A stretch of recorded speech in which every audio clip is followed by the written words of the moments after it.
자영업자인 딸 하나 있었던 아빠입니다. 저는 30대 초반쯤에 지인 소개로 선자리에서 아내를 만나 결혼해서 딸 하나를 낳았는데, 아내는 딸이 걸음마를 막 뗄 무렵 고약한 바람이 들어 실실 상사병을 앓다가 나와 딸만 남기고 엄한 놈한테 가버리고 말았습니다. 그때 제가 건설회사를 다닐 때라 너무나 바빠서 오로지 집안일과 육아를 모두 아내에게 전담시켰는데, 안주인이 사랑에 미쳐 집을 나가버리자 어찌해야 할지 눈앞이 깜깜하더라고요. 난 당신 애 낳고 집안일 해주러 들어온 사람이 아니에요. 난 사람이고 여자라고요. 더 이상 당신하고는 숨이 막혀 살 수가 없네요. 이제부터 날 사랑하고 내가 사랑하는 사람과 살 거예요. 라며 아기와 쪽지 한 장만을 남기고 사라졌답니다. 물론 저 역시도 애정 한 푼 없이 사고 안 치고 얌전히 집안일 잘할 만한 여자를 골라 결혼을 하긴 한 건데, 그저 돈만 잘 벌어다 주면 제 할 일은 끝난 거라 생각했기에 아내가 외로워하는 줄도 모르고 딴 놈에게 틈을 준 게 제 실수였나 봅니다. 아이를 안고 박복한 제 팔자에 한참을 울었습니다. 저는 일단 회사를 계속 다녀야 하니 제 딸아이를 여동생 손에 맡기고 일을 해야만 했어요. 가끔 어머니께서 왔다 갔다 해주시며 돌봐주시기도 했습니다.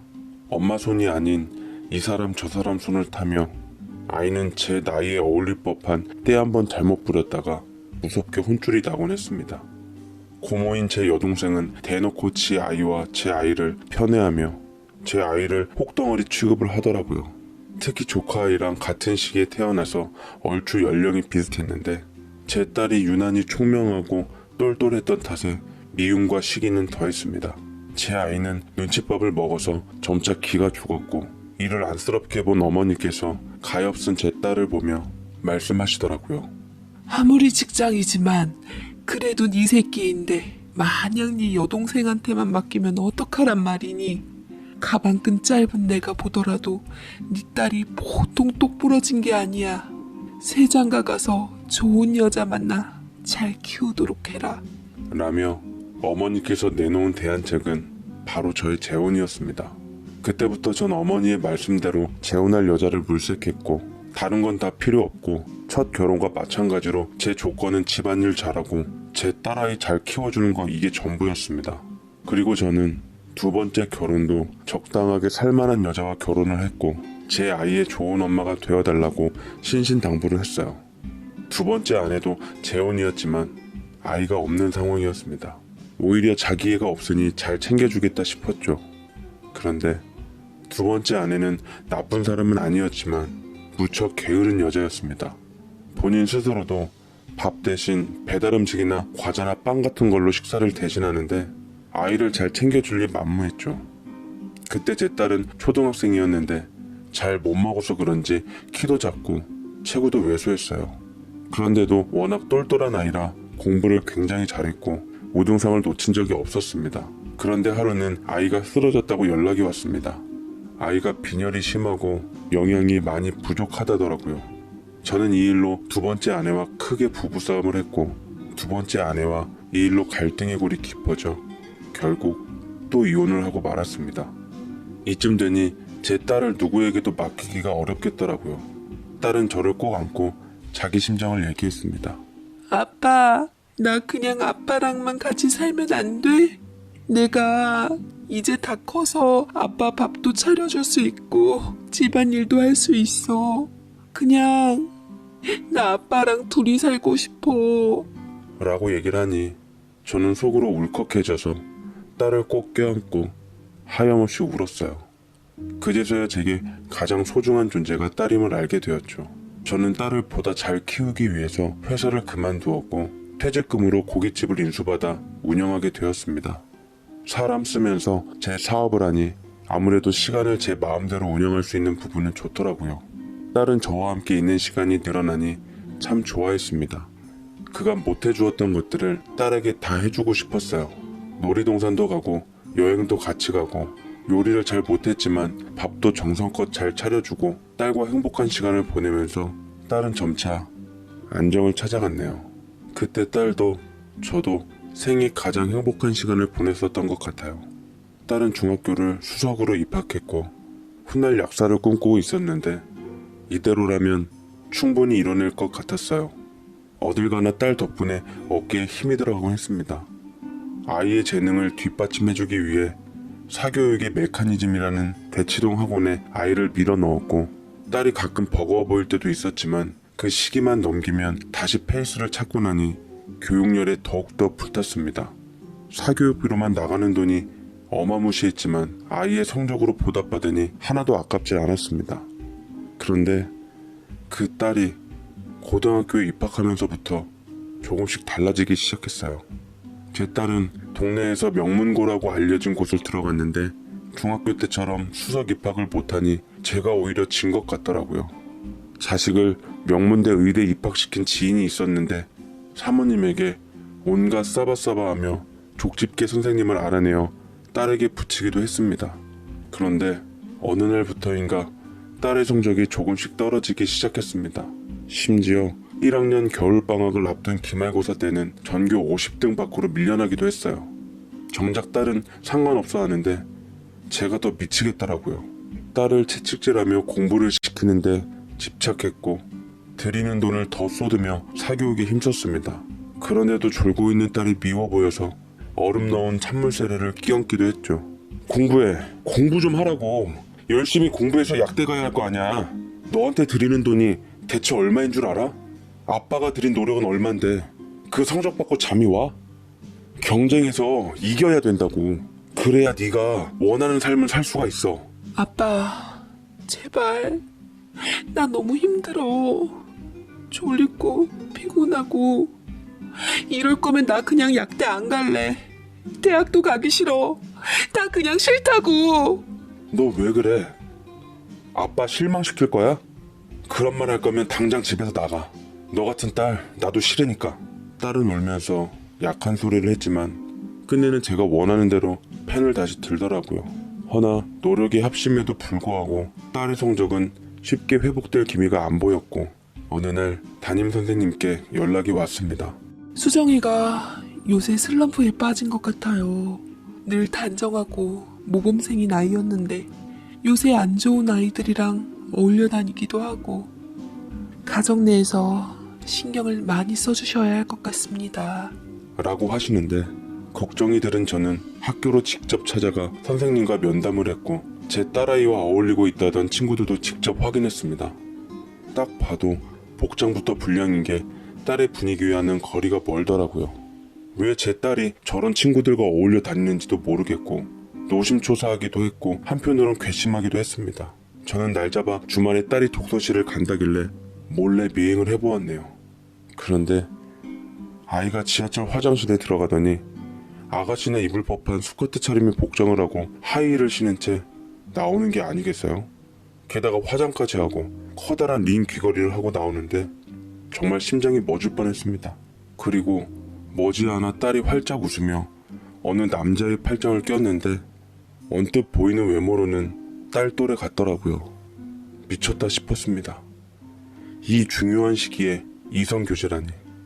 저는 딸에 대한 믿음이 무너져 내리는 것 같았고 반 미쳐가는 심정으로 계속 쫓았지만 지하철에 사람들이 갑자기 몰리는 바람에 놓쳐버리고 말았습니다. 더할 나위 없는 분노감에 참을 수가 없었어요. 네, 그때는 전혀 알지 못했습니다. 대체 어디서부터 잘못된 거였을까? 내 딴엔 딸에게 신경 써준다고 했는데 어디가 부족했기에 모범생인 딸이 저렇게 삐뚤게 나간 건지 회의가 들더라고요. 저는 집에 돌아와서 딸의 방을 샅샅이 뒤졌고 안쪽 서랍이 잠겨져 있는 것을 발견했습니다. 한치의 망설임 없이 서랍을 망치로 부숴버렸고 그 안에서 딸의 연애 증거들을 찾아내니 손발이 부들부들 떨렸어요. 데자뷰더군요. 이건 예전에 딸아이 엄마가 다른 남자에게 가버린 걸 알게 돼버린 배신감이었습니다. 아니, 전 딸을 진심으로 사랑했으니 그 이상의 충격이었죠. 해가 뉘엿뉘엿지고 어둠이 짙게 드러워질 무렵 딸은 피곤해 보이는 얼굴로 가증스럽게 집에서 나간 복장으로 들어왔습니다. 어지러워진 집안을 보더니 깜짝 놀랐던 딸에게 끓어오르는 분노를 터뜨리고야 말았습니다. 딸의 가방을 뺏으며 안에 있던 사복과 액세서리를 집어 던졌죠. 너 제정신이야? 이 중요한 시점에 남자친구를 만들고 다녀? 아빠 속 터지는 걸 보고 싶어서 그래? 너희 엄마랑 똑같아. 당장 이 집에서 나가. 난 딸 없는 셈 치며 살 테니까. 약사 딸 못 볼 바에는 차라리 없는 편이 나. 딸이 덜덜 떨면서 눈물을 글썽였고 순둥이였던 제 딸은 겁에 질려 제게 무릎을 꿇은 후 잘못했다고 싹싹 빌기 시작했어요. 좋아하는 남자애가 처음으로 생겼는데 같이 있으니 살 것 같았답니다. 공부고 뭐고 다 싫고 그 아이와 함께하는 시간이 소중했다더군요. 아빠한테 인정받고 싶어 더 열심히 공부하려고 했는데 잘 안 됐다고. 앞으로는 정말 아빠 실망시키지 않고 잘하겠다는 딸이 참으로 원망스러웠습니다. 전 뿌리를 뽑기 위해서 다음날 바로 딸의 남자친구를 찾아갔고 그 아이 역시 편모스라에서 자라 방황하고 있다는 사실을 알게 되었습니다. 집안 생계를 도맡느라 학교도 안 다녔고 다리가 안 좋은 엄마를 동생과 함께 모시면서 돌보고 있더군요. 그렇다고 해서 딸과 엮여도 될 만한 놈은 절대로 아니었습니다. 저는 그 아이의 집에 찾아가 내질렀습니다. 어른답지 못하다는 걸 알지만 마음같이 순순히 안 되더군요. 내 딸 앞에 다신 나타나지 마. 걘 너랑은 완전 다른 물에서 노는 애야. 대학도 가야 하고 미래가 창창한 애를 망치는 꼴은 절대 못 본다. 이 돈 받고 다신 우리 딸 근처에는 얼씬도 하지 마. 아줌마도 아들 교육 똑바로 시키세요. 라며 그 녀석 어머니께도 일러두고 나왔습니다. 다행히 그 녀석은 말귀를 알아들었는지 그 후부터 정말로 우리 딸 근처에는 나타나질 않았어요. 그 녀석만 떨어져 나가면 우리 딸은 금방 회복될 줄 알았는데 오히려 시간이 갈수록 딸의 성적은 눈에 띄게 떨어지기 시작했습니다. 그럴수록 전 딸에게 더 닥달했고 딸은 어느 정도 침체기를 겪다가 고3 때 여름방학을 앞두고 다시 부활하게 되었어요. 무슨 맘을 먹었는지 그동안 빠졌던 사교육에도 다 참여했고 그동안 떨어졌던 성적을 올리겠다는 각오로 죽기 살기로 임하더이다. 재능 있는 아이가 노력까지 더하니 성적은 다시 고공행진을 했고 만족스러운 수능 점수까지 이어지며 마침내 꿈에 그리던 명문대 약대에 합격하게 되었어요. 부모로서 자식이 목표한 바를 이루니 자랑스럽고 사랑스럽고 든든하더라고요. 저는 친척들에게 전화를 돌려 제 딸아이 소식을 알렸고 특히나 어릴 적 제 딸을 차별했던 여동생에게는 필히 알렸습니다. 조카애는 지방 어디대를 갔다며 부러워하더라고요. 저는 딸을 얼싸 안으며 그동안 너무나 수고했고 고생 많았다고 앞으로 네 세상이라며 명품 인생을 살아보라고 했습니다. 그렇지만 의외로 딸은 기뻐하질 않더라고요. 씁쓸하게 웃으며 제 웃음을 곱지 않은 시선으로 흘겨보며 말을 건네더군요.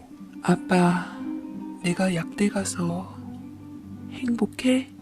그럼 우리 딸이 목표를 이뤘는데 당연히 행복하지. 이제 약사 된 다음 좋은 놈 만나서 시집 잘 가서 예쁘게 살면 아빠는 여한이 없어. 장하다 우리 딸. 라고 다독여 주었지만 딸은 실감이 잘 안 나는지 무덤덤하게 있었습니다. 딸은 약대에 입학했고 이제는 예쁘게 실컷 꾸며도 된다고 남들에게 꿀리지 않는 대학생활 하라며 용돈도 넉넉히 주었어요. 대중교통 힘들어할 것 같아 운전면허 딴 김에 작은 경차도 한 대 뽑아주었습니다. 그렇게 아무 문제 없을 줄만 알았던 제 딸이었는데 그런데 진정한 큰 문제가 생기고 말았습니다. 딸이 아무도 모르게 어느 날 사라지고 만 것이었어요. 사방팔방 다 뒤져봐도 딸의 모습은 보이지 않았습니다. 학교에 찾아갔더니 개강한 후부터 지속적으로 수업을 빠져서 F학점은 따놓은 당상이라 학사 경고를 받을지도 모른다더군요. 기껏 명문대 약대까지 들어갔는데 왜 이제 와서 철없는 반항으로 푸는 건지 애가 탔습니다. 딸의 행방이 묘연해지자 저는 기어코 실종신고를 내고야 말았고 개인적으로도 딸을 찾기 위해 안간힘을 썼습니다. 그리고 한 달쯤 속을 졸이고 있었을 때 경찰에게서 딸을 찾아냈다는 소식을 접했어요. 저는 하던 일을 다 내팽개치고 헐레벌떡 딸이 있다는 곳을 향했고 그곳은 서울에서 멀리 떨어진 남쪽 지방의 마을이었습니다. 얼마나 집 담장이 얕은지 허름한 집 밖에서 제 딸의 익숙한 웃음소리가 났습니다. 저는 앞뒤 분간 못한 채 다짜고짜 그 집을 쳐들어갔고, 그리고 그곳에서 전 못 볼 꼴을 기어이 보고야 말았네요. 바로 딸과 고등학교 때 딸의 남자친구였던 그 녀석이 함께 있었던 모습이었어요. 제가 모습을 드러내자 딸의 웃음기가 싹 사라지더라고요. 머리 끝까지 화가 난 저는 단번에 그 녀석에게 달려들었고 그 앞을 가로막는 딸을 밀치며 그 녀석을 쥐어 틀었는데 녀석은 절 힘껏 뿌리치며 제 힘에 밀려 바닥에 밀쳐진 제 딸을 살피더라고요. 괜찮아? 어디 다친 데는 없어? 우리 아이 잘못되진 않았겠지? 라고 하는데 순간 다리에 힘이 풀리더라고요. 뭐? 우리 아이? 뭐 이런 멍멍이 같은 상황이 다 있나 싶었고 저는 제 귀를 의심하며 사색이 된 채 그놈을 붙들고 얘기했습니다. 그게 무슨 소리야? 아이라니? 지금 내 딸한테 아이가 있다고? 그러자 딸아이는 표독스럽게 절 노려보더니 입술을 질끈 깨물었습니다. 그래, 내 뱃속에 우리 애기 있어. 나 내 사랑하는 남자 아기 가졌다고. 아빠가 바라는 대로 죽을 만치 공부해서 약대 갔으니까 된 거 아니야? 더 이상 내 인생 방해할 생각 마. 아빠가 내 인생에 끼어들면 나 이제 절대로 아빠 용서 못할 것 같으니까. 수정아, 너 대체 어쩌려고? 이제 네 앞에 더 괜찮고 잘나고 좋은 놈 앞다투어 나타날 텐데 얼마나 후회하려고 이런 놈과 미래를 같이 하겠다는 건데. 아빠가 대체 너한테 뭘 그렇게 잘못했니? 뭘 잘못했냐고? 아빠가 나한테 무슨 짓을 했는지 몰라? 아빠의 이기심과 허영심 때문에 내 꿈도 희망도 다 망가졌어. 왜 엄마가 아빠를 떠났는지 이해가 되더라고. 그래서 나도 아빠 떠나려고. 제발 아빠 없는 세상에서 살고 싶어. 그동안 너무 힘들었거든. 미안해 아빠. 내가 아빠한테 어떤 존재인지 알고 아빠가 나한테 어떤 희생을 치렀는지 알기 때문에 그래서 더 미안해. 아빠도 딸 없는 셈 치고 좋은 사람 만나서 이제 아빠 인생 살아요. 머리가 아찔해지며 손발이 부들부들 떨리더라고요. 그토록 찾았던 제 딸의 눈빛과 태도는 너무나도 단호해서 낯설기까지 하더군요. 이 시점에서 퇴장할 불청객은 그 녀석이 아니라 바로 나라고 일컬어주는 그 아이는 더 이상 내 딸임을 진심으로 포기하고 싶어하는 것 같았습니다. 처음부터 딸의 성적에 집착했던 게 아니었어요. 딸이 유난히 똘똘하지만 않았더라도 공부 재능을 발견하지 않았더라면 전 가만히 있었을 겁니다. 전 그저 딸이 잘 되길 바라는 마음에서 딸이 좀 더 행복해지고 좋은 환경에서 살아가길 바라면서 남들은 엄두도 못 냈던 비싼 돈 들여가며 교육 환경을 마련해 주었던 거고 딸의 꿈을 지원해주며 응원했던 건데 알지도 못하는 게 제 앞에서 감히 외도한 지 엄마의 심정을 이해한다 들먹이면서 보태어 왜 절 떠났는지 알 것 같다고 말한 딸을 저도 도저히 용서하기가 어렵더군요. 그래서 놓았습니다. 저도 다른 의미에선 뒤늦게나마 그 아이를 존중해 준 것일지도 모르겠죠. 저에 대한 반항 때문에 선택한 그 사랑이 당장은 빛나 보여 선택했을지언정 현실적인 벽에 부딪혀 후회할 날이 더 많을 줄 그 아이는 뒤늦게서야 알게 되겠지요. 딸이랑 그렇게 절연한 채 사는 세월이 참 더디 흐르는 듯 합니다.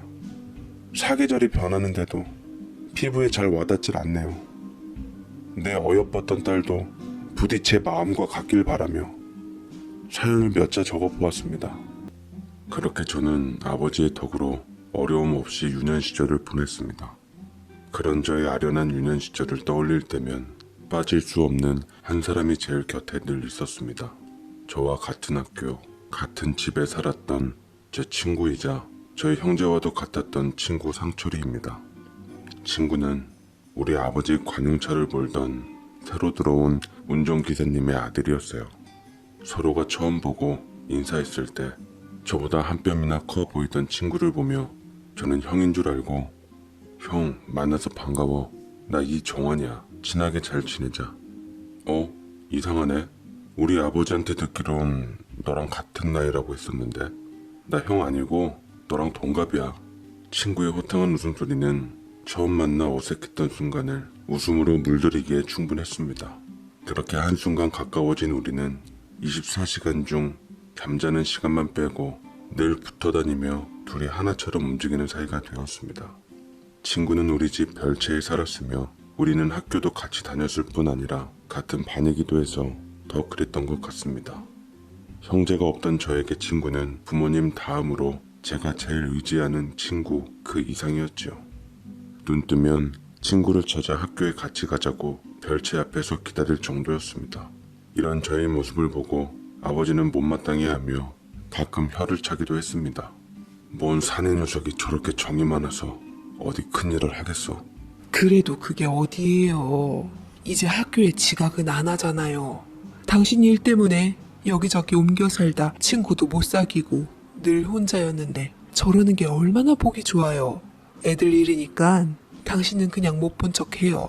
친구는 저와 관련된 일이라면 팔을 걷고 나설 정도로 저의 해결사이자 보호자 역할을 톡톡히 했습니다. 남들이 보기에 보이지 않는 신분의 차이 때문에 친구가 그런다고 생각했지만 전혀 그렇지 않았지요.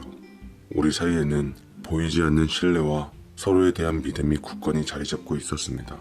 저는 한순간도 아버지 운전기사의 아들이라고 여긴 적 없이 제 친구로만 소중히 대했고 친구 또한 저의 이런 마음을 알고 이심전심 그렇게 우리는 서로의 부족한 부분을 채워줬습니다.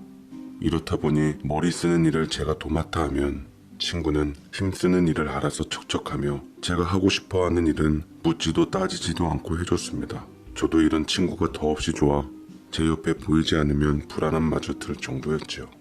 이런 저의 모습을 보고 수시로 운전기사를 갈아치우던 아버지가 오랫동안 친구 아버지를 곁에 두셨습니다.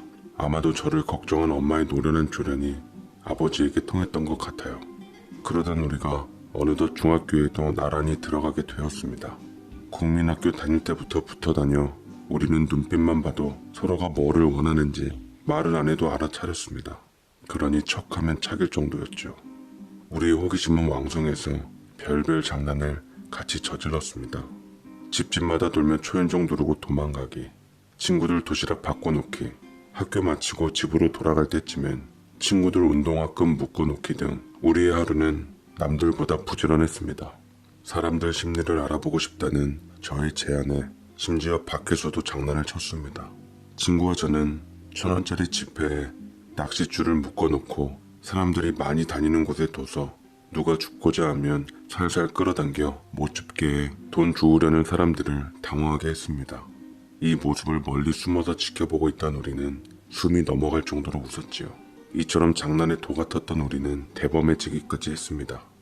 반 친구들이 하는 얘기를 들으니 서리가 그렇게 재밌다는 말을 새겨들었습니다. 그 친구들이 하는 말에 의하면 수박 서리가 제일 짜릿하고 수학도 확실해 정말 재밌다는 것이었죠. 우리는 그 이야기를 귀담아 듣고서 조만간 해보자는 결의를 다지며 눈빛을 주고받았습니다. 서리를 하기로 한 결전의 날 우리는 학교와 집에서 멀리 떨어진 곳으로 갔어요. 혹시 모를 일에 대비해 가까운 곳보다 먼 곳이 안전할 것 같았습니다. 그러나 막상 우리가 마음 먹고 서리를 하려고 했는데 낯선 곳이어서 어디가 어딘지 잘 모르겠더군요. 수박밭이 어딘지 호박밭이 어딘지 구분이 가지 않았습니다. 그래서 눈에 보이는 제일 가까운 밭으로 들어갔는데 참외밭이었습니다.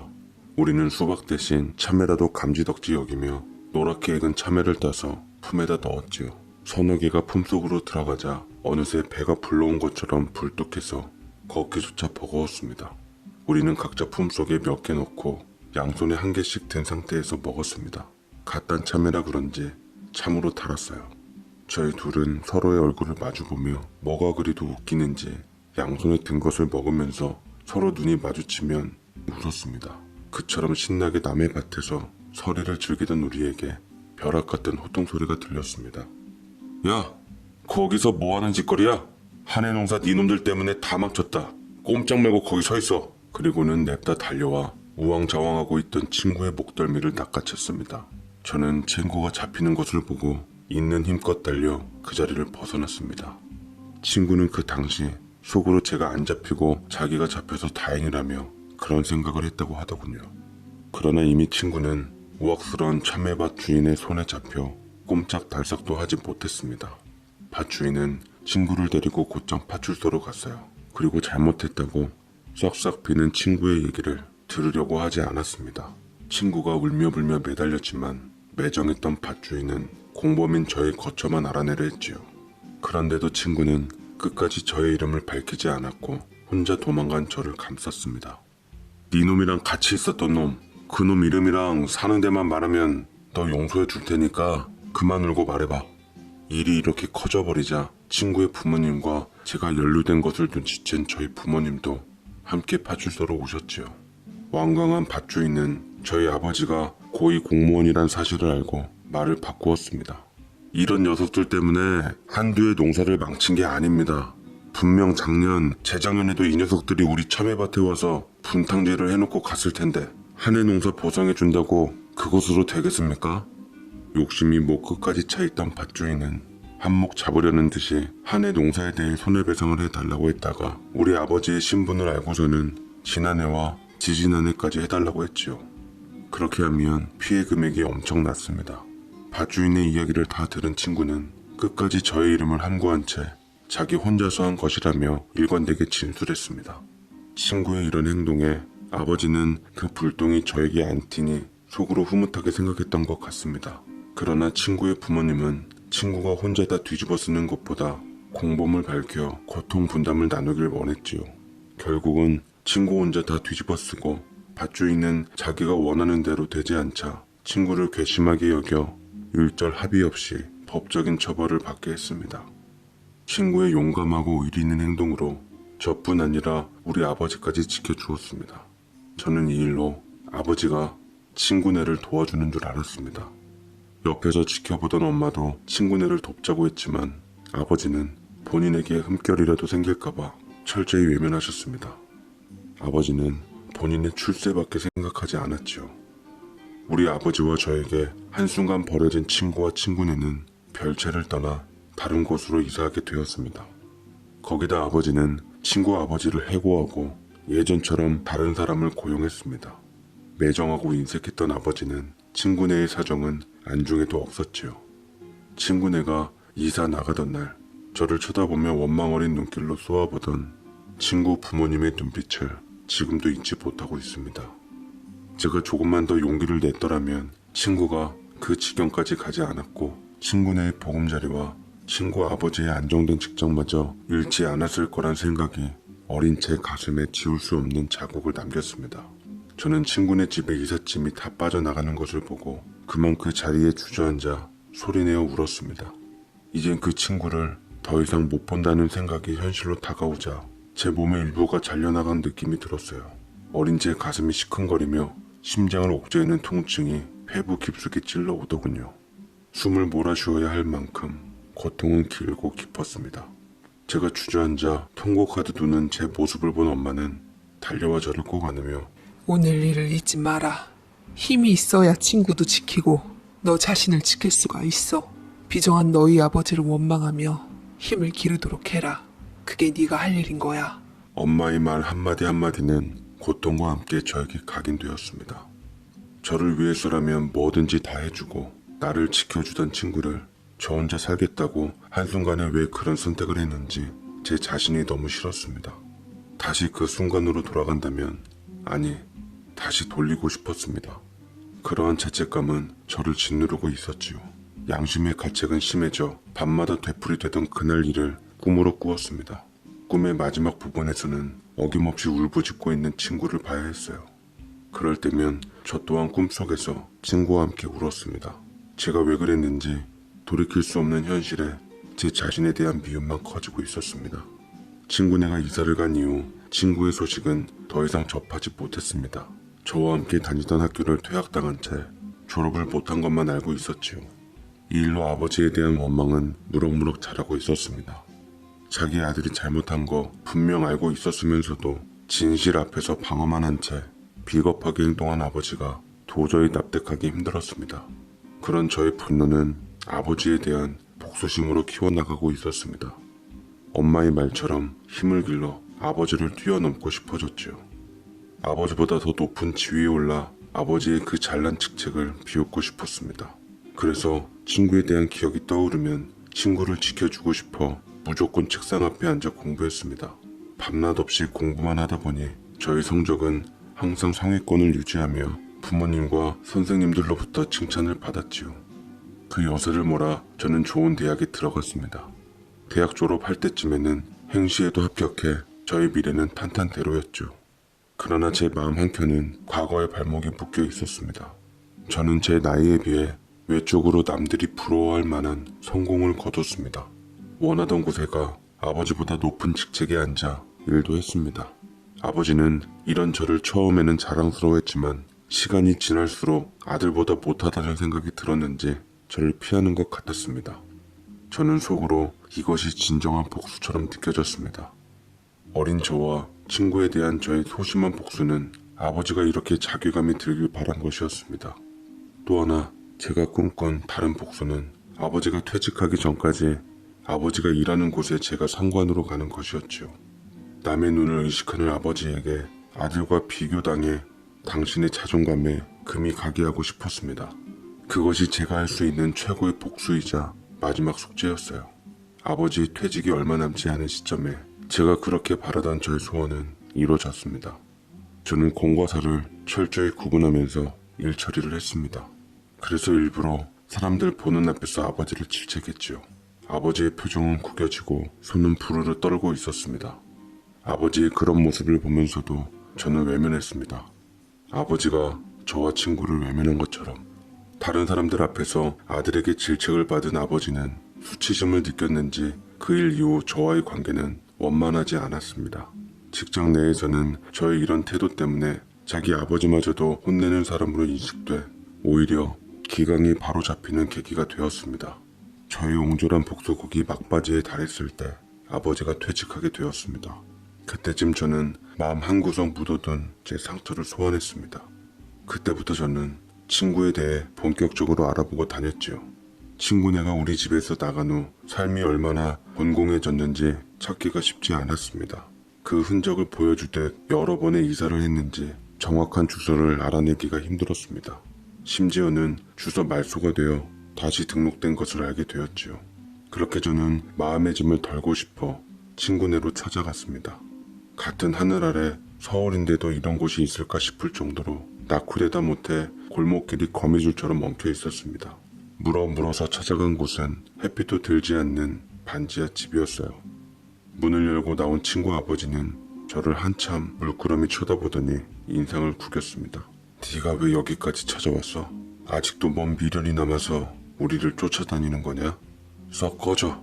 아직도 그때의 원망이 남아 있었던지 친구 아버지는 그때 내뱉지 못한 원망을 쏟아냈습니다. 비겁한 우리 부자로 인해 하루아침 나락으로 떨어졌으니 그 마음 10분 이해가 되었습니다. 아저씨, 그때는 제가 철이 없어 잘못했습니다. 용서해주세요. 상철이가 어디 있는지 그 말씀만 해주시면 상철이에게 꼭 하고 싶은 말이 있습니다. 지금 상철이를 만나서 뭐하게? 너 잘됐다고 자랑할 거냐? 번지르르 한 게 제법 잘 됐는가 보지? 네가 아무리 나를 졸라도 나는 그 녀석이 어디 있는지 몰라. 우리랑 인연 끊은 지 10년도 넘었다. 살았는지 죽었는지 나도 모른다. 가봐라. 더 이상 네 얼굴도 보고 싶지 않구나. 저에게 매몰차게 말하는 친구 아버지는 문을 쾅 닫고 들어가 버렸습니다. 그 자리에서 한 대 얻어맞은 듯 멍하니 서 있던 저는 한동안 그대로 서 있었죠. 가족과도 연을 끄는 친구의 생사가 어떻게 되는지 어디에 있는지조차 알 수 없다는 것을 제가 너무 늦게 찾은 듯 했습니다. 저는 친구네 집에 다녀온 후 온통 친구에 대한 생각만으로 머릿속이 점철되어 있었습니다. 일도 제대로 할 수 없었고 실수가 잦아졌습니다. 직장 동료와 상사는 이런 저의 모습이 익숙하지 않았던 터라 처음에는 걱정했지만 시간이 지나도 나아지지 않으니 드러내놓고 불만을 토로했습니다. 어린 나이에 1, 2차 한 번에 합격해서 들어와 천재인 줄 알았더니 아무래도 운 좋아서 들어온 둔재 같아. 처음에는 일 좀 하더니 벌써부터 저러면 어째. 수근거리는 직장 동료들의 말처럼 저는 나사가 하나 풀린 사람처럼 그렇게 행동했습니다. 저를 지켜보던 엄마의 걱정이 더해져 저는 직장에 병가를 내기까지 이르렀습니다. 그러나 그 시간이 다 지나도 좀처럼 나아질 기미는 보이지 않아 저는 중대한 결심을 하게 되었죠. 어렵게 공부해서 들어간 곳이었지만 제 목적을 달성한 터라 미련은 없었습니다. 이 소식을 들은 아버지는 저를 탓하며 그만두는 것에 불만을 토로하다 못해 엄청 화를 냈습니다. 아버지가 그토록 화를 낸 이유는 주변 사람들에게 볼 면목이 없다. 너로 인해 내가 어떻게 힘주고 다녔는데 그마저도 못해주냐고 하는 것이었습니다. 아버지의 이런 자가당착적인 말에 엄마가 발끈했습니다. 어떻게 당신은 하나부터 열까지 자신만 생각하고 행동해요? 애가 아프잖아요.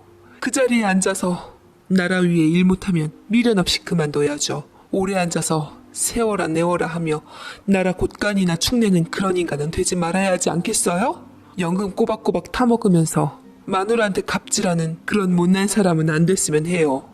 엄마의 말에는 아버지를 향한 뼈가 있었으며 저를 믿는다는 말과 함께 하고 싶은 대로 하라며 격려했습니다. 결국 아버지는 본인 체면 치레하려 저희 사직을 말린 것이었고 저의 건강은 안중에도 없었지요. 엄마의 지지에 힘입어 저는 이미 결심을 굳힌 터라 미련 없이 사표를 쓰고 그만두었습니다. 그러고 난 후 저는 마음의 병을 싣고 싶어 외국으로 한동안 여행을 정처 없이 떠났습니다. 그렇게 세상을 돌아다니며 많은 것을 보고 접하다 보니 제 속에 자리 잡은 죄책감은 누그러지는 것 같았지요. 다시 한국으로 돌아온 저는 사업할 결심을 하고 준비해 나갔습니다. 그동안 직장을 다니며 쌓아놓았던 인맥을 활용하여 제가 여행하면서 보고 느꼈던 것을 접목해 보고 싶었습니다.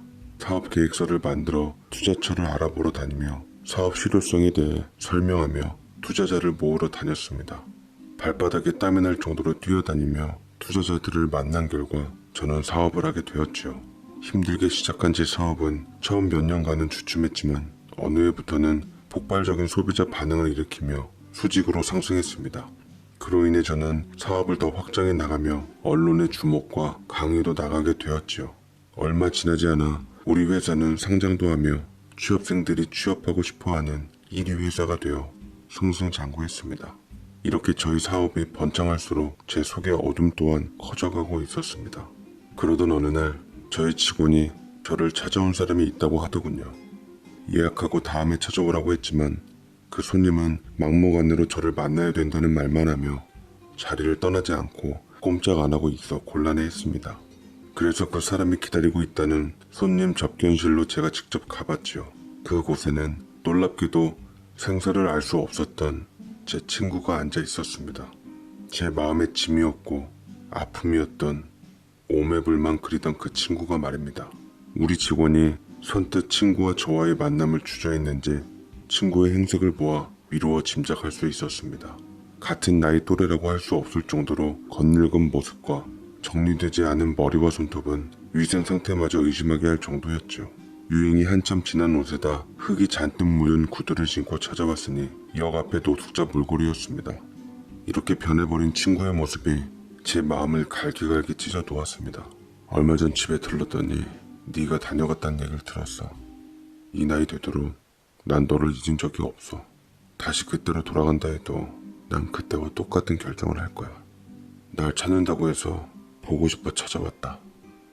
그래 고맙다. 이렇게 날 찾아와줘서. 널 그렇게 만든 내가 죽일 놈이었고 미안하다는 말밖에 못해서 미안하다. 입이 10개라도 난 너에게 할 말이 없어. 나는 네가 그렇게 된 후 매 순간 고통 속에서 지내며 살았어. 지금이라도 너에게 진심으로 용서를 구하고 싶다 상철아. 저는 친구의 손을 잡고 저도 모르게 눈물을 흘리고 있었습니다. 이 말을 전하기 위해 몇십 년을 참고 기다리고 있었는 줄 친구는 몰랐을 겁니다. 친구는 그때나 지금이나 한결같이 나를 위하며 괜찮다는 말만 줄곧 했습니다. 친구가 그동안 어떻게 살아왔는지 이야기를 들어보니 말이 아니었습니다. 법적 처벌이 다른 사람에 비해 가벼운 편이었으나 그곳에서 만난 또래들은 일반적이지 않다고 하더군요. 또래들과 어울리면서 친구는 새로운 세상에 발을 담갔다고 했습니다. 법적 처벌을 끝내고 집으로 돌아왔지만 바뀌어 있는 낯선 환경, 직장을 못 구한 친구 아버지는 먹고 살 길이 막막해 그 화풀이를 친구에게 했다고 했습니다.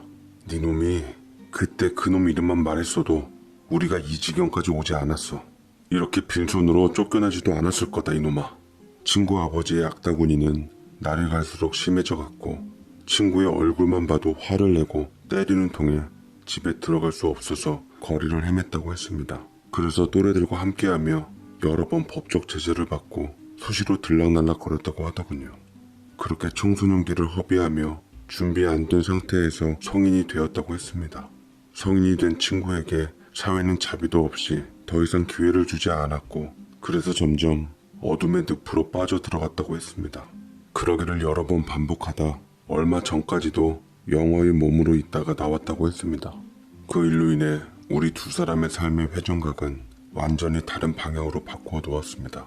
저희 옹졸한 복수극은 저를 지탱해준 엄마의 말 한마디로 삶의 긍정적인 측면으로 흘러갔고 버팀목이 되어줄 누군가가 없었던 친구는 어둠의 나락으로 떨어지고 있었던 것입니다. 저희 내면이 어떻든 남들이 보기에 저는 인생에서 성공했다라는 말을 들으며 여기까지 왔지만 친구는 세상에 더 이상 기회를 주지 않아 나고자라는 낙인이 찍힌 채 삶을 좀먹어왔던 것입니다. 이렇게 된 게 모두 제 책임인 것 같아 저는 가슴이 비어졌습니다. 무엇보다도 저를 원망하지 않는 아직도 맑은 친구의 눈을 들여다보고 있으니 미칠 것만 같았습니다. 그래도 다행인 것은 친구를 지켜줄 힘이 저에게 있다는 것이 천만다행이었습니다. 친구의 얘기를 다 들은 저는 친구를 시궁창에서 꺼내줘야겠다고 결심했지요. 다음날 꼭 다시 와달라는 당부와 함께 적지 않은 돈을 건네며 신신당부했습니다. 그러나 며칠이 지나도 친구는 다시 오지 않았습니다. 또다시 제가 친구를 저버리지 않았나 하는 자책감에 몇 날 며칠 잠을 이루지 못했습니다. 그러기를 몇 달이 지난 후 친구는 다시 저를 찾아왔습니다. 기쁜 마음에 한달음에 달려가 친구를 만났지요. 다음날 왜 안 왔어? 얼마나 기다리고 있었는 줄 몰라. 뭔 일 있었어? 일은 무슨. 나 같은 사람이 네 곁에 있으면 너한테도 안 좋을 것 같아서 괜히 내가 찾아갔는가 싶더라. 그렇지만 나도 너 얼굴 보고 나니 옛날 우리가 어울리며 놀았던 그 시절이 그리워지고 다시 돌아가고 싶은 생각이 들더라고. 저도 친구의 말을 들으며 어린 시절 문득 떠오른 추억을 회상했습니다. 좋은 옷과 신발을 신고 다니니 저는 나쁜 아이들의 표적이 될 때가 많았지요. 그날도 어김없이 제가 가진 용돈을 상납하고 있을 때 어디선가 달려온 친구의 고함 소리와 함께 순식간에 그 애들을 제압하고 제 손을 잡으며 숨이 턱에 찰 때까지 달린 기억이 떠올랐습니다. 언제나 친구는 저의 수호자였지요. 그때와 다름없이 자기 처지는 생각지도 않고 저를 지켜주려는 마음 씀씀이에 뭉클했습니다. 그런 걱정은 하지 마라. 이미 우리 회사에 네 자리 마련해 놨어. 이젠 절대로 내가 네 손 놓지 않을 테니까 어렸을 때 나 지켜준 것처럼 또다시 나 좀 지켜주라. 그렇게 친구를 설득한 저는 다음날부터 출근하라고 했습니다. 친구는 그 얘기를 듣더니 안색이 환해졌습니다. 사회 어느 곳이든 내쳐지기만 했는데 그것도 가장 좋아하는 친구와 함께한다는 말이 더 좋았다라고 훗날 그렇게 말했죠. 얼굴이 환해진 친구는 어떤 일을 하는지 물어보지도 않고 고개를 연신 끄덕였습니다. 다음날 말끔하게 차려입은 친구가 제 앞에 나타났습니다. 이처럼 훤하고 멋진 친구를 그 어둠 속에서 혼자 발버둥치게 한 일이 미안하게 다가왔죠. 예전 아버지가 그랬던 것처럼 저는 친구를 저의 운전기사로 채용했습니다. 보는 것만으로도 더없이 든든했고 일을 시작하지 않았지만 의지부터 되었습니다. 그렇게 우리는 예전 어울려 다녔던 어린 시절처럼 다 큰 장년이 되어 다시 만났습니다. 비록 상하관계로 만났지만 저는 친구에게 함부로 대하지 않았습니다. 친구도 저의 이런 마음을 알고 회사에서는 깍듯하게 예의를 갖춰 저를 대했고 사적인 자리에서는 허물없이 대해줘 오히려 제가 고마울 따름이었습니다. 친구는 회사 일에 잘 적응해 나가는 듯 했습니다. 실제로 제 눈에도 그렇게 보였고요. 그러나 사람이 무엇인가 감추려 하면 사소한 일에서부터 더 드러나는 법인지 어느 날 저희 비서가 주저하며 조심스럽게 말을 꺼냈습니다. 대표님, 저 한 번도 그런 적이 없으셨는데 혹시나 몰라서 여쭈어보는 거예요. 저한테 맡겨둔 대표님 도장과 통장 운전기사님이 찾으시던데 직접 저한테 바로 얘기 안 하시고 왜 기사님한테 부탁하신 건지. 저는 비서가 전하는 말을 듣고 속으로 깜짝 놀랐습니다. 비상금처럼 급할 때 쓸 수 있게 얼마 안 되는 돈을 비서에게 맡겨둔 상태였지요. 그런데 그것을 알고 친구가 달라고 했다는 말에 친구에게 뭔 일이 있을 거라 짐작했습니다. 저는 비서에게 태연하게 말하며 장 비서님, 제가 깜빡하고 미처 말을 못했네요. 기사님이 찾으면 언제든지 내어드려도 상관없으니 그렇게 해주세요. 제 방을 나가는 직원의 뒷모습을 보며 씁쓸함은 감출 수 없었지만 친구에게 사정이 있을 거라 여기며 묻어두기로 했습니다. 그 일이 있고 난 후 저는 회사 일에 정신이 없다 보니 까맣게 잊은 채 지내고 있었습니다. 그러던 어느 날 갑작스런 해외 출장으로 짐도 못 꾸리고 비행기 탈 일이 생기게 되었습니다. 친구와 비서에게 지시해서 집에서 여권과 환전한 돈 서류만 챙겨 출국하려는데 친구가 머뭇거리며 다가왔습니다. 너한테 할 말이 꼭 있어. 출장 다녀오면 나한테 시간 좀 내어줘. 정신없는 너한테 할 말은 아니지만 잘 다녀와. 와서 얘기하자. 저는 친구의 그 말을 뒤로하고 일을 처리한 후 귀국했습니다. 급한 일이 어느 정도 정리되자 친구의 말이 생각나 그날은 일찍 마치고 친구와 얘기를 나누려 했습니다. 긴장된 모습으로 제 방에 들어온 친구는 자리에 앉으려 하지도 않았지요. 제가 웃으며 나한테 할 말 있다며. 너도 알다시피 나 바쁜 사람이야. 우리 사이에 뭔 내외를 하냐? 지금 이 순간부터는 그냥 내 친구로 돌아와줘. 그냥 편하게 앉아. 저의 그 말에 친구는 긴장을 풀고 자리에 앉았습니다. 그리고는 고개를 푹 숙이고 있더니 흐느끼는 소리가 들렸어요. 미안하다 정원아. 너는 나를 예전처럼 사람답게 대해주는데 내가 어리석었어. 내가 참 바보 같고 어리석어서 네 뒤통수를 치료했다. 장 교수님한테 다 들었다. 2번 다시 그럴 일 없을 테니까 미안하다. 친구의 그 말에 지난 일이 생각나 흐느끼는 친구 손을 잡아 토닥였습니다. 나한테도 말 못할 급한 일이 너한테 있어서 그랬겠지. 우리 사이에 별일 없었잖아. 그러니 다 잊고 내 곁에만 있어주라. 부탁한다 친구야. 저의 이 말에 친구의 흐느낌은 심해져 닭똥 같은 눈물이 흘려내렸습니다. 이 일 이후 우리의 관계는 세월의 빈 곳을 채워넣듯 더욱 돈독해져가며 옛날 상처가 아물어가고 있었습니다. 이러한 저는 제 상처가 깊어서 한동안 옆에 누군가를 둘 수가 없었지요. 수많은 선자리가 들어오고 주선이 이어졌지만 쉽게 제 마음을 열 수가 없었습니다. 그러다 40 중반이 되니 어느 정도 안정이 되고 제 마음의 짐도 훌훌 털어낸 것 같아 가정을 꾸리며 남들처럼 살고 싶어졌습니다. 어머니도 이런 저의 결심에 쌍수를 들며 환영해 주었어요. 제가 가정을 꾸릴 수 없었던 이유를 어머니는 다 알고 계셔서 그동안 저를 닥달하지 않았습니다. 잘 생각했다. 너처럼 훌륭한 인재가 다음 세대를 잊지 않는다는 건 국가적 손실이라고 엄마는 생각해. 그리고 상철이도 네 곁에 있다니 내가 참 든든하구나. 그 애가 어떤 일을 하고 살아왔던 그건 묻지도 말고 따지지도 말거라. 왜 그런지는 너가 가장 잘 알 거야.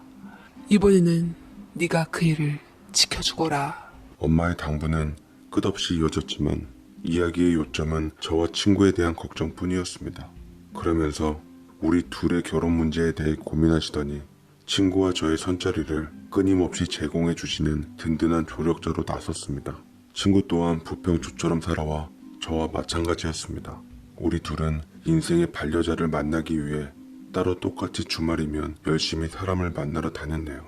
그러다 저는 제 조건을 안 보고 제 그대로만 봐주는 한 사람을 만나 가정을 꾸렸습니다. 친구도 비슷한 시기에 미모가 출중한 아가씨를 만나 한 집안의 가장이 되었습니다. 우리는 그렇게 각자 가정을 꾸려 뒤늦게 찾은 행복을 만끽하고 있었지요. 친구의 얼굴은 어느 때보다 행복해 보였습니다. 그러나 언뜻 스치는 그늘은 얼굴에서 지울 수가 없었어요. 하루는 출장을 마치고 돌아오는 길에 친구와 가까운 포장마차에 들러 한잔하기로 했습니다. 직장 상사가 아닌 친구로 돌아가는 시간이었지요. 우리가 자주 가는 곳에 가서 술잔을 시켜놓고 심중의 말을 들어보기로 했습니다. 내 얼굴에서 그렇게 표가 많이 나냐? 나는 여태 살아오면서 지금처럼 행복하고 안정된 적은 없었어. 이 모든 게 다 네 덕분인데 우리 집사람은 그렇지 않은 것 같아. 친구의 한숨 소리가 깊어지며 두 사람 간의 갈등을 얘기해 줬습니다. 친구의 아내는 결혼 후 저와 친구의 관계를 알고 끊임없이 비교하며 한 번씩 친구 마음을 아프게 헤집어 놓는다고 했습니다. 그럴 때마다 친구는 자기도 모르게 험한 말을 내뱉어 서로에게 상처를 주고 있다고 하더군요. 뱃속에 아기가 있어 참으려고 해도 잘 안 된다며 후회를 했습니다. 거기다 친구의 아내는 친구의 과거까지 들먹이곤 속았다며 대성통곡을 할 때가 있어 주변 사람들 보기에도 미안할 지경이라고 하더군요. 저는 이런 친구의 얘기만 들어줄 뿐 제가 해줄 수 있는 일은 없어 안타까웠습니다. 친구는 오히려 자기의 푸념을 들어줘서 고맙다며 그 자리를 파했습니다. 다음 날은 멀쩡한 얼굴을 출근해 저는 속으로 안심했어요. 하지만 그건 친구의 저에 대한 또 다른 배려였습니다. 그런저런 일상이 지나고 공교롭게도 우리는 비슷한 시기에 첫 아이를 품에 안았습니다. 결혼 전 농담처럼 첫 애는 딸이기를 둘이 그렇게 바라다 둘 다 딸이어서 우리 둘의 입은 귀에 걸렸습니다. 아들이 태어나면 우리처럼 골치가 아프다며 그런 얘기를 한 지가 엊그제 같았는데 한 생명의 보호자가 되고 나니 새삼스러웠습니다. 그처럼 바랬던 첫 딸을 품에 안으니 세상 모든 걸 얻은 것처럼 기분이 좋았습니다. 그러나 우리들의 이러한 행복도 잠시 친구의 골마있던 상처가 결국 터져버리는 일이 일어났습니다. 아이를 낳고 난 이후에도 친구와 갈등을 겪던 친구의 아내는 날이 갈수록 산후 우울증이 심해져 그 어린 것을 두고 집을 나가버렸지요.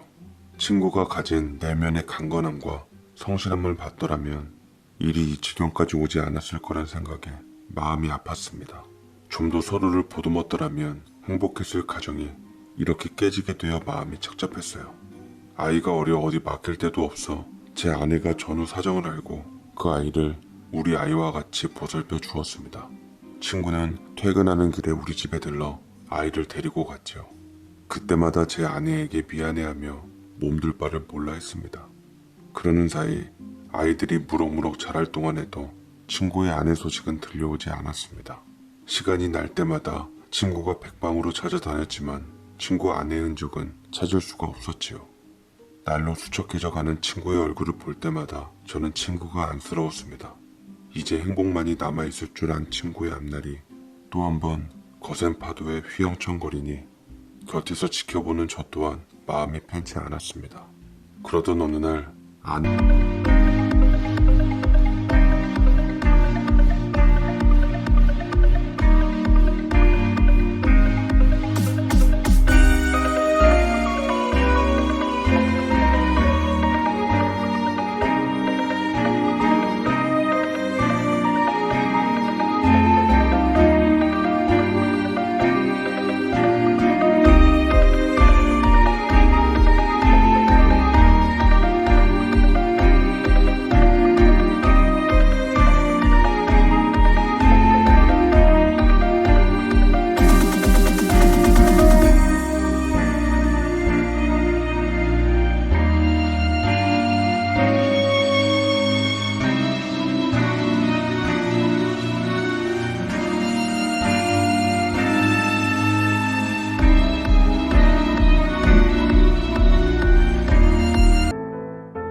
아내의 소식이 운전 중이던 친구에게로 연락이 왔습니다. 경찰서입니다. 전에 선생님께서 실종하신 분과 인상착의가 비슷한 분이 병원에 안치되어 있습니다. 뺑소니를 당한 것 같은데 오셔서 확인 부탁드립니다. 몸이 건조한 경찰관의 안내가 끝나자 친구는 운전 중이던 차를 갓길에 세워놓고 소리내어 울더군요. 친구는 자신 때문에 아내가 그런 험한 일을 당한 것 같다고 책망하며 한동안 그렇게 오열했습니다. 병원을 찾아 시신을 확인한 결과 친구의 아내가 맞았고 밤 늦은 시간 지나가던 행인이 발견해 신고가 들어왔다고 하더군요. 2차 피해가 있었던지 육안으로 분간이 힘들 만큼 상이 있었지만 손에 낀 결혼 반지를 보고 알 수 있었습니다. 친구는 허망하게 떠난 아내를 위해 장례식을 조촐하게 치렀습니다. 먼 길 떠나는 아내에게 친구는 남겨진 딸 아이를 잘 키우겠다는 약속을 하며 그렇게 마지막 작별 인사를 하더군요. 얼마간의 시간이 흐르고 친구는 딸아이가 커가는 모습을 지켜보며 많이 안정되어 갔습니다. 아내에 대한 미안함도 마음속에만 남겨둔 채 일상을 영위했지요. 그러나 저와 함께 일을 하며 이동하는 중간중간에 친구는 자리를 자주 비웠습니다. 속이 편치 않다는 그 말만 하며 그런 일이 부쩍 늘어났지요. 소화제만 먹으면 괜찮다는 친구의 말에 대수롭지 않게 여겼지만 그때라도 제가 억지로 친구를 병원에 데리고 갔더라면 하는 후회가 듭니다. 그렇게 별일 없을 것 같았던 우리의 일상에 파문이 일 만큼 큰 일이 일어났습니다. 제가 하던 사업체 중 일부를 매각하면서 인수한 곳에서 우리나라에 있던 제조 공장이 수지가 맞지 않는다는 이유로 해외 이전 계획을 내세웠습니다. 그에 화가 난 노동자들은 회사 본사가 있는 우리 사무실이 있는 곳까지 와서 연일 시위를 했습니다. 매각이 결정된 상황이라 제가 관여할 부분이 없어 시위를 지켜보고만 있어야 했습니다. 그러나 노동자 측에서는 매각 철회를 외치며 연일 시위를 했습니다. 그러더니 시위 양상은 날로 험악해져 갔지요. 그러던 어느 날 출근하는 제 차로 어떤 사람이 뛰어들었습니다. 급하게 브레이크를 밟은 친구 덕분에 그 사람은 다치지 않았지요. 차 문을 열고 나가서 확인하려고 하던 차에 누가 던진 것인지 알 수 없는 병이 저에게로 날라왔습니다. 순간적으로 일어난 일이라 피할 경황 없이 주춤거리고 서 있는데 친구가 저를 낚아채는 과정에서 저 대신 그 병을 맞게 되었습니다. 그리고 그 자리에서 친구는 쓰러져 버렸지요. 병을 얻어맞은 곳에서는 출혈이 일어났습니다. 저는 쓰러진 친구를 보고 당황해하며 일어나라는 말만 되뇌며 주위를 둘러보았습니다. 이런 상황을 보고 있던 시위대 중 누군가가 119를 불렀는지 구급차가 금방 도착했지만 친구의 검붉은 피가 도로를 적시고 있었습니다. 저를 구하려다 병에 맞아 쓰러진 친구를 보며 제 눈에서는 눈물이 주르르 흐르더군요. 창피함도 잊은 채 울면서 같이 구급차에 타고 병원으로 갔습니다. 친구는 한동안 깨어나지 못했지요. 담당의 말로는 찢어진 부위가 커서 출혈이 많았지만 그보다 더 걱정되는 게 있어 정밀 검사를 받자고 했습니다. 놀란 제가 뭐 때문에 그러는지 물었으나 자세한 건 검사 후에 이야기하자며 말을 아꼈어요. 친구가 병원에서 검사를 받고 난 후에도 깨어나지 않았습니다. 담당의는 저에게 보호자가 되냐고 물어서 보호자라고 했습니다. 심각한 얼굴로 검사한 결과를 보여주며 제게 말하더군요. 이거 보이시죠? 환자분이 엄청 고통스러웠을 텐데 잘 참고 계셨나 봅니다. 지금은 수술할 시기를 많이 놓쳐 어려울 것 같습니다. 친구의 병명은 뇌종양이었습니다. 그것도 악성이라 이미 손쓸 수 없는 지경에 이르렀다고 하더군요. 길어야 1, 2년 내외라고 하는데 그 말을 듣는 순간 친구가 불쌍해 미칠 것만 같았습니다. 제 곁에 붙어 있었지만 이번에도 저는 친구를 또 지켜주지 못했어요. 그 미안함에 제가 할 수 있는 건 우는 것밖에 없었습니다. 친구가 깨어나면 이 모든 걸 말해야 되는데 저는 도무지 말할 수가 없었습니다. 눈에 넣어도 안 아플 딸을 남겨두고 친구가 먼 길을 가야 하는데 그 얘기를 어떻게 전하고 어떻게 받아들일지 저로서는 힘든 고해성사를 하는 것처럼 느껴졌습니다. 한참 만에 깨어난 친구는 이번에도 제 걱정을 먼저 했습니다. 무사해서 다행이네. 너는 예나 지금이나 정말 운동신경은 꽝인 것 같다. 정말 큰일 날 뻔했어. 그래. 항상 네가 날 지켜주네. 그 말을 하며 제 얼굴이 어두워지자 친구는 무슨 일이냐고 물어봤습니다. 저는 차마 그 얘기를 꺼내지 못하고 뒤돌아서서 울었습니다. 제 울음소리를 듣고 친구는 뭔가 짐작한 듯 말해달라고 했죠. 저는 겨우 마음을 가라앉히고 담당의에게 들었던 얘기를 전했습니다. 생각보다 친구는 별일 아니라는 듯 툭 내뱉었습니다. 그랬구나. 그래도 모르고 어느 날 갑자기 가는 것이 아니라 알고 가는 거잖아. 남은 시간 동안 너와 내 딸에게 충분히 작별할 시간이 남아있어서 오히려 고맙게 생각한다. 그만 좀 울어. 나 아직 여기 살아있어. 정원아, 대표님, 죽음의 선고 앞에서도 의젓한 친구를 보며 하염없이 울고 있는 제가 미안해졌습니다. 친구는 오히려 저를 다독여 주었어요. 그리고는 생각이 난 듯 저에게 말했지요. 나 너한테 어려운 부탁해도 될까? 내 딸 예지, 나 가고 나면 누가 돌봐줄 사람이 없어. 우리 부모님과도 의절해서 안 보고 산 지도 오래됐고, 네가 내 딸 아빠해주면 내가 편히 눈 감을 것 같은데 꼭 그렇게 해주라. 안 그래도 그렇게 하려고 했어. 지금도 예지는 내 딸이자 네 딸이지. 그런 건 걱정하지 말고 네가 좀 더 우리 곁에 머물렀으면 좋겠다. 저희 그 말에 친구는 환하게 웃으며 그렇게 생각해줘서 고맙다는 말만 했죠. 그리고 한순간이라도 병원에서 시간을 허비하고 싶지 않다며 퇴원할 것을 부탁했습니다. 친구의 부탁대로 퇴원한 우리는 먼저 아이들을 보러 갔습니다. 제 아내가 두 아이를 자매처럼 키워 둘 사이는 잘 싸우지도 않고 우리가 그랬던 것처럼 어린데도 서로를 위하는 모습이 보기 좋았습니다. 우리 둘은 그 모습이 흐뭇해 서로 마주보며 미소를 지었지요. 우리 시은이하고 예지는 서로가 잠깐만 안 보여도 난리가 아니에요. 남들이 이란성 쌍둥이인 줄 안다니깐요. 제 아내의 말에 우리는 가볍게 웃었지만 이런 시간도 얼마 남지 않았다는 생각에 제 눈에 또다시 눈물이 맺혔습니다. 친구는 아직 말할 때가 아니라며 저에게 주의를 주었지요. 저는 친구에게 남은 시간 동안 모든 편의를 제공하겠다고 했습니다. 그러나 친구는 제 곁에 더 머물기를 바라며 몸이 허락하는 동안 제 곁에서 일을 하고 싶어 했습니다. 제가 친구의 병을 몰랐으면 몰라도 그럴 수는 없다고 하니 한참 고민을 한 후 우리 집 곁에 이사와서 살고 싶다고 하더군요. 저는 친구에게서 듣던 말 중 가장 반가운 말이라 흔쾌히 수락했습니다. 그렇게 친구는 남은 시간을 허비하지 않겠다는 명목하에 저와 저희 가족들과 함께하며 행복만을 가슴에 가득 담고 예쁜 딸을 저에게 맡긴 채 하늘나라에서 우리를 보며 미소 짓고 있습니다. 가끔 꿈에라도 찾아와 얼굴을 보여주면 좋겠는데 뭐가 그리 바쁜지 저를 찾아와 주지 않네요. 길고 긴 저희 끝나지 않을 것 같은